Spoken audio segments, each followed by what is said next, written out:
अल्हम्दुलिल्लाहि रब्बिल आलमीन वल आकिबतु लिल मुत्तकीन वस्सलातु वस्सलामु अला सय्यदिल अंबियाइ वल मुरसलीन व अला आलिहि व अस्हाबिहि अजमाइन अम्मा बाद औज़ु बिल्लाहि मिनश शैतानिर रजीम बिस्मिल्लाहिर रहमानिर रहीम फ़वरब्बिका लानहशुरन्नहुम वश्शायातीना सुम्मा लानुहदिरन्नहुम हौला जहन्नमा जिसिया। सदक़ल्लाहुल अज़ीम। इन्नल्लाह व मलाइकतहु युसल्लूना अलन नबी या अय्युहल्लज़ीना आमनू सल्लु अलैहि व सल्लिमू तस्लीमा। अल्लाहुम्मा सल्लि अला सय्यिदिना व मौलाना मुहम्मदिन व बारिक व सल्लिम व सल्लु अलैहि।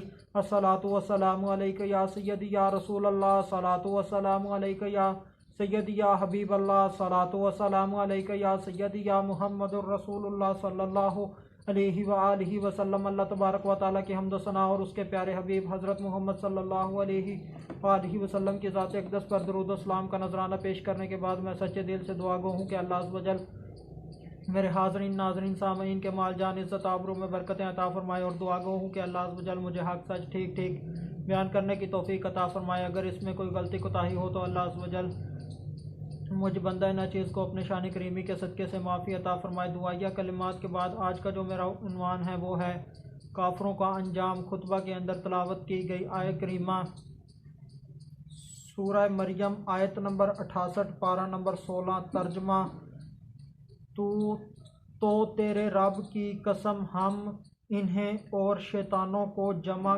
कर लेंगे, फिर इन्हें दोज़ख के आसपास इस हाल में हाज़िर करेंगे कि घुटनों के बल गिरे हुए होंगे।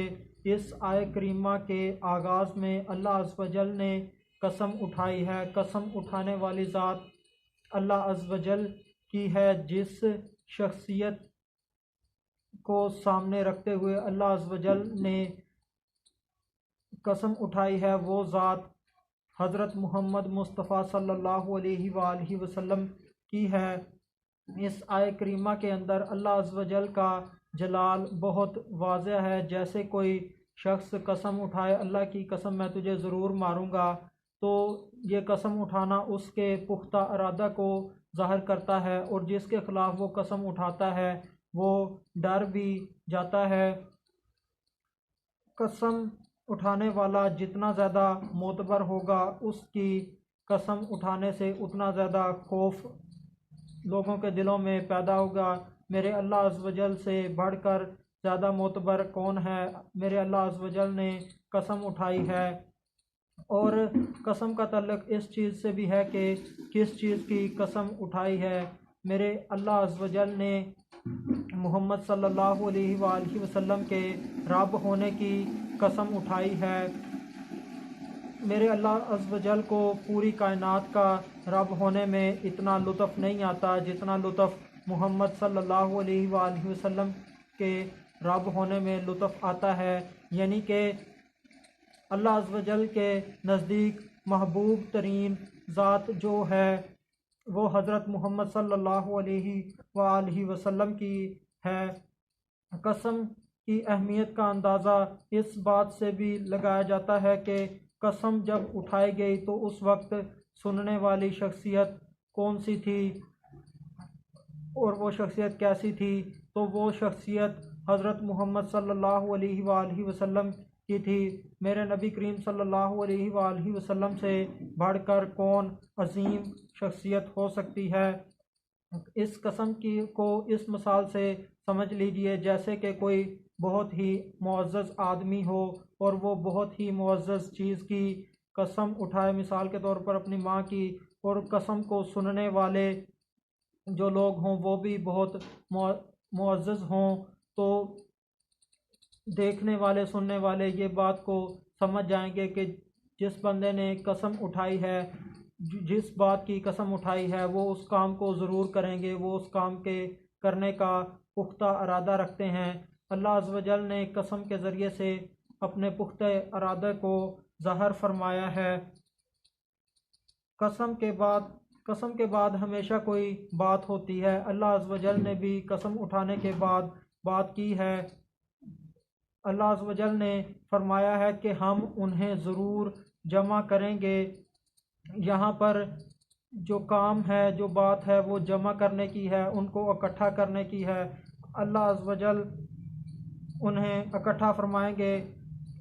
इन काफरों को, इनको अल्लाह अज़्ज़ व जल क्यों इकट्ठा फरमाएंगे? इनका कसूर क्या है? इनका कसूर ये है कि ये अल्लाह अज़्ज़ व जल पर ईमान नहीं लाए और क़यामत के आखिरत के दिन दोबारा उठने पर इनका ईमान नहीं है। ये इनका कसूर है। अगर ये इससे बाज नहीं आते, ईमान नहीं लाते, तो इनका अंजाम भी अल्लाह अज़्ज़ व जल ने बता दिया।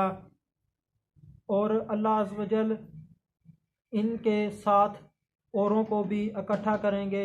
जिसको इनके साथ इकट्ठा करेंगे वो शैतान हैं, यानी कि अल्लाह अज़्ज़ व जल काफरों और शैतानों को जमा करेंगे। अल्लाह अज़्ज़ व जल ने यह भी बता दिया कि हम उन्हें हाज़िर करेंगे। अल्लाह अज़्ज़ व जल उन्हें किस जगह हाज़िर करेंगे? अल्लाह अज़्ज़ व जल उन्हें जहन्नम के गिर्द हाज़िर करेंगे। जहन्नम के पास ये सब लोग मौजूद होंगे, काफिर भी होंगे, शैतान भी होंगे। फिर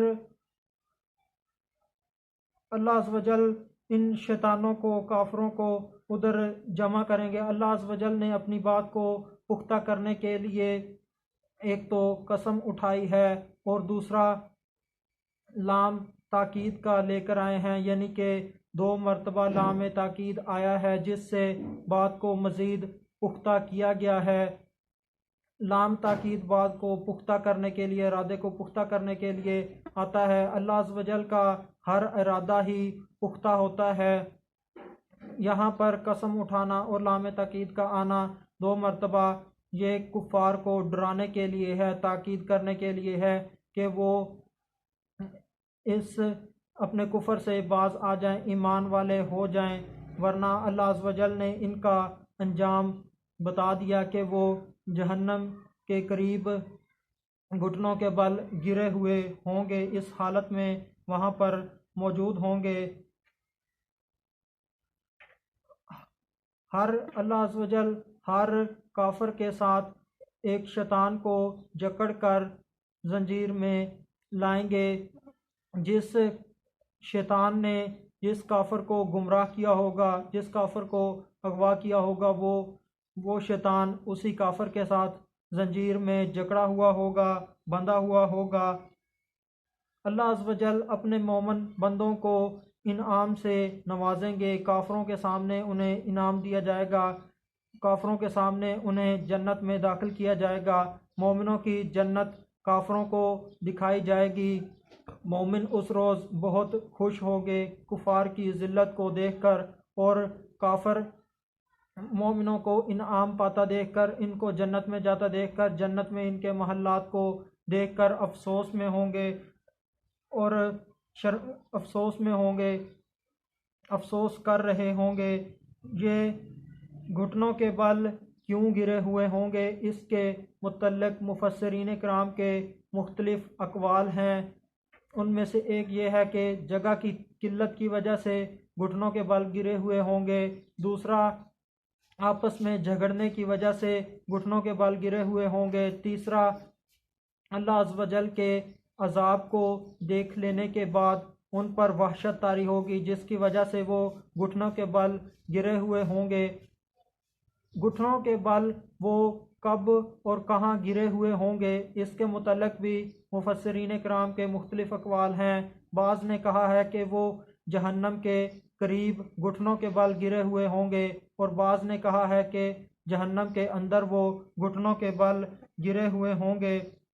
उस दिन अज़ाब, उस दिन क़यामत के दिन शिद्दत और हिसाब की सख्ती की वजह से हर दीन वाला घुटनों के बल गिरा हुआ होगा। इसके मुतल्लिक़ कुरान मजीद समात फरमाएँ, वातारा कुल्ला उम्मतिन जासियातन, सूरह जासिया आयत नंबर 28। और तुम हर ग्रोह को जानों के बल गिरे हुए देखोगे। जो शख्स कुरान मजीद से इस तरह अंधा बन जाए कि उसकी हदायतों को देखे, ना इनसे फ़ायदा उठाए, अल्लाह के ज़िक्र से मुंह मोड़ ले और इसकी गिरफ्त और अजाब से बेखौफ हो जाए, दुनियावी ज़िंदगी की लज्जतों और आसाइशों में ज़्यादा मशगूलियत और इसकी फ़ानी नेमतों और नफसानी ख्वाहिशात में डूबा रहने की वजह से कुरान से मुंह फेर ले, तो अल्लाह इस पर एक शैतान मुकर्रर कर देता है जो दुनिया में इसे हलाल कामों से रोक कर हराम कामों की तरगीब देकर अल्लाह ताला की अताअत से मना करके और इसकी नाफरमानी का हुक्म देकर गुमराह करता रहता है, यहाँ तक कि वो इसे कुफर की अंधेरी वादियों में धकेल कर हालत कुफर में मरवाता है। और फिर यही शैतान क़यामत के दिन भी इसके साथ होगा कि इन दोनों को एक जंजीर में जकड़ कर जहन्नम में डाल दिया जाएगा। हदीस रावी हज़रत अनस बिन मालिक रदियल्लाहु ताला अन्हो, नबी करीम सल्लल्लाहु अलैहि वसल्लम ने इरशाद फरमाया, जब अल्लाह ताला किसी बंदे के साथ शर का इरादा फरमाता है तो इसकी मौत से 1 साल पहले इस पर एक शैतान फरिश्ता मुकर्रर कर देता है, तो वो जब भी किसी नेक काम को देखता है वो इसे बुरा मालूम होता है, यहाँ तक कि वो इस पर अमल नहीं करता, और जब भी वो किसी बुरे काम को देखता है तो वो इसे अच्छा मालूम होता है, यहाँ तक कि वो इस पर अमल कर लेता है। हवाला मुस्नद अल फरदोस, जिल्द नंबर 1, सफ़ा नंबर 245, हदीस नंबर 948।